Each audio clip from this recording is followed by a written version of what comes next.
Good morning दोस्तों, मैं आशा अपने गार्डन में आपका स्वागत करती हूँ। फ्रेंड, आपको आज बता दूं कि राखी बेल प्लांट पर आज मेरा मेन टॉपिक है। उससे पहले ये बता दूं कि अगर बारिश बंद हुई है तो कौन कौन से ज़रूरी कार्य होते हैं जिसको आप कर लेंगे तो हैवी मात्रा में उस पौधे पर फूल वगैरह आएंगे और ब्रांच भी स्वस्थ रहेगी और पौधा भी आपका बहुत ही स्वस्थ रहेगा।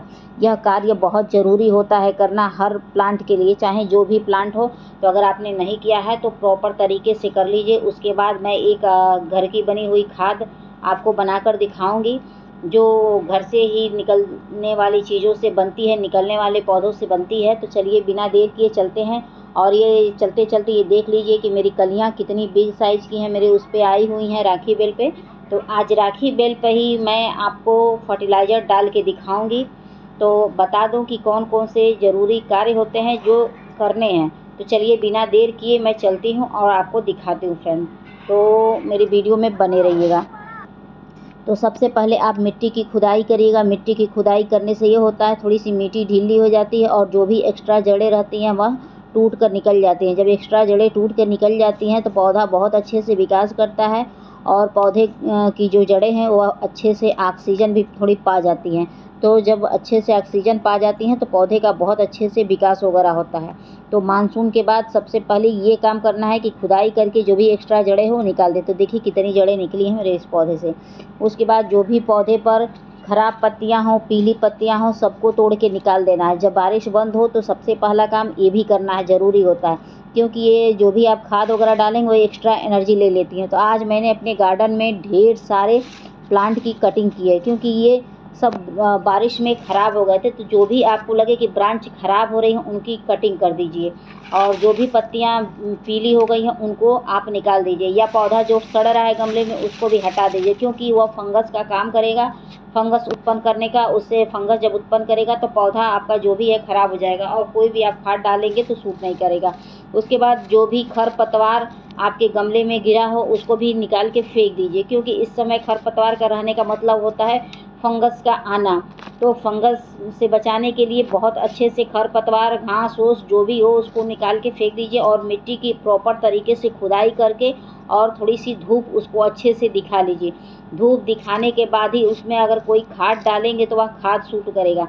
तो मैंने खुदाई की थी और उसको उंगलियों की सहायता से मैं मिट्टी को थोड़ा सा मसल दूंगी। इससे ये फ़ायदा होगा कि मिट्टी थोड़ी सी अच्छे से एकदम बारीक हो जाएगी और जो भी मतलब पानी वगैरह रहेगा वो सूख जाएगा और मेरे पौधे को अच्छे से ऑक्सीजन मिल जाएगा। उसके बाद चलिए चलते हैं, दिखाते हैं कि और मैंने क्या क्या किया है। तो अगर आपने खुदाई नहीं किया है तो बिना देर किए कर दीजिएगा। और एक काम और कर सकते हैं, उसमें फंगीसाइड पाउडर ज़रूर डाल दीजिएगा। इससे ये फ़ायदा होगा कि फंगीसाइड पाउडर आप डाल देंगे तो कोई अगर फंगस भी रहेगा किसी और पौधे में तो वह फंगस चला जाएगा। तो यही वो पौधा है जिसमें आज मैं खाद डालने वाली हूँ। तो खाद डालने से पहले थोड़ा सा पौधे का एक छोटा सा वो क्लिप देख लीजिए कि देखिए कितना वह खाद सूट किया है मेरे पौधे को। ये दोस्तों आपको खाद बनाना बता दूं कि खाद बनाएंगे कैसे एलोवेरा के। तो ये एलोवेरा है 2 पीस और इसको मैं छोटे छोटे टुकड़े काटूंगी। काटने के बाद तब मैं इसको 2 लीटर या 1 लीटर पानी में भिगोकर 2-3 दिन के लिए रख दूंगी। रखने के बाद जब इसका कलर छूट जाएगा, जब इसमें से कलर निकल जाएगा, ये पानी का कलर अलग हो जाएगा, वह उसके बाद तब मैं अपने उसमें मिट्टी में मिलाऊंगी जो भी प्लांट हैं। तो आप इसको फल वाले में, फूल वाले में, किसी में भी डाल सकते हैं। बहुत रूटीन हार्मोन का काम भी करता है उसकी।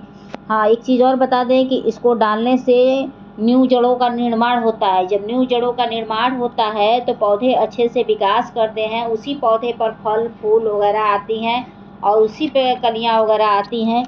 जो भी मतलब हैं पौधे, सब में इस फर्टिलाइज़र को आप डाल सकते हैं। अगर 2 दिन में भी न गले तो ऐसे हाथे से निचोड़ निचोड़ के आप डालिए।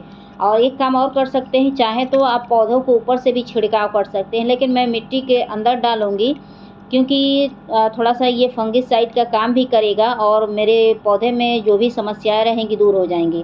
तो इसको डालने से चलिए फ़ायदा बता दें क्या क्या होता है। कि इसको डालने से ये फ़ायदा होता है कि जो कलियाँ बर्न हो जा रही हैं या पत्तियां बर्न हो जा रही हैं या कलियां फूल बनने से पहले गिर जा रही हैं, फूलों का साइज छोटा हो रहा है, पौधे का विकास सही नहीं हो रहा है, उस पर ब्रांच न्यू नहीं आ रही है, तो इसको डालने से पौधे का सही विकास होना शुरू हो जाएगा। उस पर ब्रांच वगैरह बहुत अच्छे से आएंगी।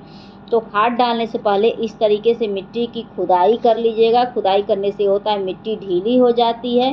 ढीली हो जाती है तो जो भी आप खाद डालेंगे वह खाद जड़ों तक पहुँचेगा मिट्टी के। जब मिट्टी के जड़ों तक पहुँचेगा तो वही खाद सूट करता है फ्रेंड। तो आप भी ऐसे ही डालिएगा। तो एक चीज़ और बता दें कि अगर कोई भी खाद डाल रहे हैं तो सूट अगर नहीं कर रहा है तो ये सोचिए कि आपने मिट्टी अच्छी तैयार की है कि नहीं। दूसरा कारण ये भी होता है कि अगर आपने मिट्टी अच्छी तैयार कर ली है तो कभी कभी ये भी होता है कि गमले का जो पौधा है ना वो रूट बाउंड कर चुका होता है, यानी कि जड़ें पूरी नीचे तक फैल जाती हैं। उसके कारण भी कभी कभी कोई भी खाद डालते हैं तो सूट नहीं करता है। तो समय समय पर मिट्टी की खुदाई से डबल फ़ायदा होता है। एक तो मिट्टी को ऑक्सीजन मिल जाता है, दूसरा मिट्टी की उर्वरा शक्ति बढ़ जाती है, तीसरा मिट्टी थोड़ी ढीली हो जाती है, एक्स्ट्रा जो जड़ें होती हैं वह कट के निकल जाती है और मिट्टी बहुत अच्छी हो जाती है। तो देख सकते हैं कि मैंने मिट्टी बहुत ही अच्छी बेहतरीन तैयार की है। तो आप भी ऐसे ही मिट्टी तैयार करिए। अगर आपका गमला रूट बाउंड हो जाता है तो एक काम और कर सकते हैं कि जब भी मानसून का समय आए या नवंबर दिसंबर का समय आए उस समय पौधे की दोबारा रीपॉटिंग करिए और जो भी एक्स्ट्रा जड़ें हों उनको काट कर निकाल दीजिए। काट के निकाल देने से ये फ़ायदा होता है कि फिर से नई जड़ें बन जाएंगी और एक्स्ट्रा जड़ें चली जाएंगी बाहर। तो ऐसे मैं मिट्टी के ऊपर से ऐसे डाल दूँगी और डालने के बाद फिर देखिए मैं क्या करती हूँ। तो देखिए मैंने डाल दिया है और जो भी ये मेरी हैं एलोवेरा के छोटे छोटे पीस उसके ऊपर से मैं मिट्टी से कवर कर दूँगी। ये फ़ायदा होगा कि ये धीरे धीरे करके वो सड़ेगा और सड़ने के बाद मान लीजिए अभी मैंने पानी डाल दिया है, अभी खुदा ना खास्ता बारिश हो और बारिश होगा तो जो भी मैंने ये डाला है तो वो तो बह के निकल जाएगा, थोड़ा बहुत ही मिट्टी में बचेगा। लेकिन जो ये छोटे छोटे पीस मैंने इसी में छोड़ दिए हैं इससे ये फ़ायदा होगा ये थोड़ा थोड़ा गलेगा, थोड़ा थोड़ा मिट्टी के नीचे तक जाएगा जड़ों तक और उसका असर आपको देखने को मिलेगा। अब इकट्ठे मैं पूरा मसल के डाल दूँगी तो भी कोई फ़ायदा नहीं है, क्योंकि मानसून का समय है, कभी भी बारिश होगी, कंटिन्यू बारिश होगी तो जो भी हम खाद वगैरह डालें वो निकल जाएगा, फिर हमारे पौधे को नहीं मिलने वाला है। तो वो भी बहुत ज़रूरी होता है। और पौधा का ये भी एक होता है कि आपका पौधा फूल वगैरह के लिए रेडी नहीं हो रहा है। एक कारण उसमें ये भी होता है कि मिट्टी में कभी कभी फंगस वगैरह आ जाते हैं। तो या तो आप हर महीने मिट्टी में आप फंगिसाइड पाउडर डालिए, नहीं तो मिट्टी में जो ये नीम खली आती है उसको हर महीना एक मुट्ठी के करीब डालिए। अगर फंगिसाइड डालना है तो 1 चम्मच के करीब डाल देंगे तो उससे मिट्टी स्वस्थ रहेगी।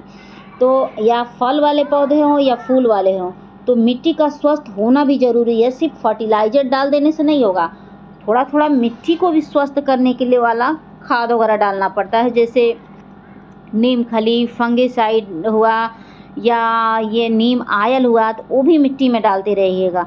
और कभी कभी ये भी कारण होता है कि ओवरलोड फर्टिलाइज़र, तो ओवरलोड फर्टिलाइज़र से बचिएगा। महीने में 1 ही बार नहीं तो 2 बार डालिएगा। अगर आप रासायनिक खाद डाल रहे हैं तो महीने में 1 बार डालिएगा। अगर ये प्राकृतिक वाला डालना है तो भाई आप महीने में 3 बार डालिए, कोई प्रॉब्लम नहीं है। जैसे मैंने एलोवेरा जेल डाला। तो मेरी वीडियो पसंद आएगी तो please like, subscribe, comment and share. Thank you for watching. Bye.